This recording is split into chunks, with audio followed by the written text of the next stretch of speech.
ท่าแห้งที่เป็นเอกลักษณ์ของการผลิตสินค้า1 เมือง 1 ผลิตภัณฑ์แห่งชาติหรือสินค้าโอดอปของแขวงจำปาสักได้ประกอบส่วนสำคัญเฮ็ดให้เศรษฐกิจของแขวงมีการขยายตัวอย่างต่อเนื่อง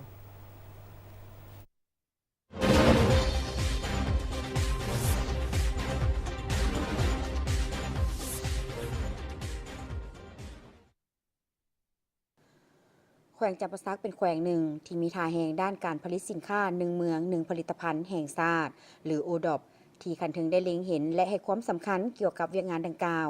โดยอิงใส่ภาระบทบาทสิทธิและหน้าที่ทิศทางแผนการที่วางไว้ของแผนกอุตสาหกรรมและการค้าแขวงจำปาสักได้ถือเอาเวียกงานส่งเสริมวิสาหกิจขนาดน้อยและกลางส่งเสริมการค้าที่สำคัญต้นตอในการปฏิบัติเวียกงานวิชาเฉพาะเนื่องจากว่าเป็นเวียกงานที่มีการประกอบส่วนอันสำคัญเฮ็ดให้เศรษฐกิจของแขวงมีการขยายตัวอย่างต่อเนื่อง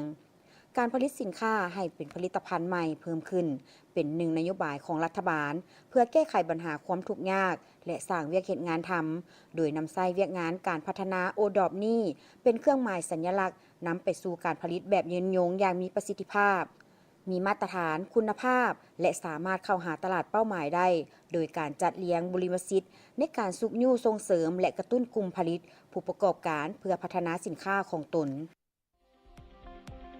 ผมเรียกกันนั่นก็ฝ้อยแคมนี่ก็โดยเฉพาะก็เป็นอยู่ทั้งเมืองพุนท่องเนาะบ้านบางเต่าเมืองพุนท่องนี้ก็ได้รับการสุกยู่โดยเฉพาะก็มีโครงการไปช่วยเหลือเนาะเฮ็ดให้กลุ่มดังกล่าวสหกรณ์ฝ้อยแคมนี่ได้มีการพัฒนาขึ้นเรื่อยๆเนาะแต่ก่อนการขายฝ้อยแคมนี่การนึงก็ถือเนาะ30,000เดี๋ยวนี้ก็40-50,000ก็เพิ่มขึ้นเรื่อยๆอันนี้ก็หมายความว่าการพัฒนาของพวกเราต่อกับสินค้าโอดอปนี่มีการพัฒนาขึ้นเรื่อยๆเนาะพร้อมเดียวกันนั้นยังมีศูนย์หัตถกรรมของเราอีกโดยเฉพาะก็เป็นศาลไหมปอง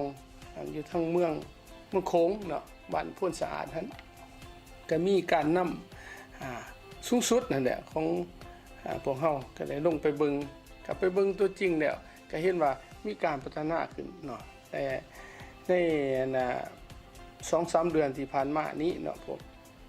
กับภายใต้การสีนำของท่านเจ้าแขวงและท่านเจ้าแขวงกับเพิ่นก็ได้ลงไปเบิ่งตัวจริงแหละเห็นว่าการผลิตของพวกเฮาบางเทื่อมันยังบ่ทันปานเนตเนาะยังบ่ทันจบงามเท่าที่ควรเพิ่นก็เห็นว่ามันมีความจำเป็นต้องได้นำใส่โดยเฉพาะและนอกจากนำใส่โดยมือตัวเองเนาะโดยเฉพาะก็ยิบหัวบ่กระติบเขาบ่อันนี้เพิ่นก็ส่งเสริมเนาะโดยเฉพาะเพิ่นก็ไปมอบจักในช่างให้เพื่อส่งเสริมแล้วก็ยิบจากที่ขายราคา15,000ได้ก็25,000อันนี้ก็ถือว่าพวกเราได้มีการปรับปรุงขึ้นเรื่อยๆจากนั้นแหละมาฮอดปัจจุบันแขวงจำปาสักสามารถเสนอขอติดกาหมายสินค้าโอดอปแห่งชาติได้แล้วทั้งหมด45หัวหน่วย149รายการผลิตภัณฑ์แบ่งเป็น5ประเภทรวมมี 2,014 ครอบครัวในนั้นมีแรงงานทั้งหมด 4,354 คนหญิง 2,758 คนในระยะ1 ปี 2024เสนอขอติดกาหมายสินค้าโอดอปแห่งชาติได้เติม2หัวหน่วย2รายการผลิตภัณฑ์กลุ่มหัตถกรรมกลุ่มสหกรณ์สินพื้นแพร่ไม้สะพายเนาะในรอบปัจจุบันของปี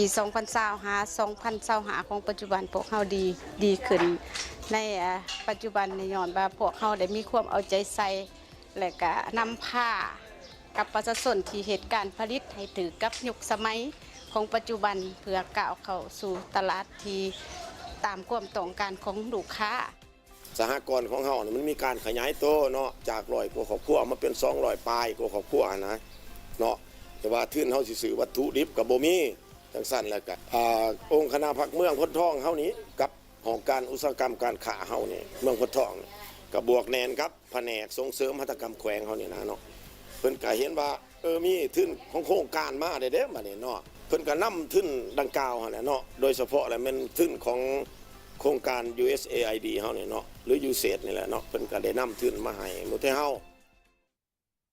เวียกงานสุกยู่ส่งเสริมวิสาหกิจขนาดน้อยและกลาง การเข้าถึงแรงทุนมาถึงปัจจุบันสามารถสุกยูส่งเสริมเข้าถึงบ่วงต่างๆ ได้แล้ว 63 หัวหน่วย มูลค่า 90 ตื้อกว่ากีบ เพื่อหับใส่เข้าในการผลิตเส้นสู่อุปกรณ์เครื่องจักรที่ทันสมัย เข้าใส่ในการผลิตได้หลายขึ้นกว่าเก่าซื้อวัตถุดิบเข้าในการผลิต และจัดฝึกอบรมการออกแบบ การหุ้มห่อสินค้า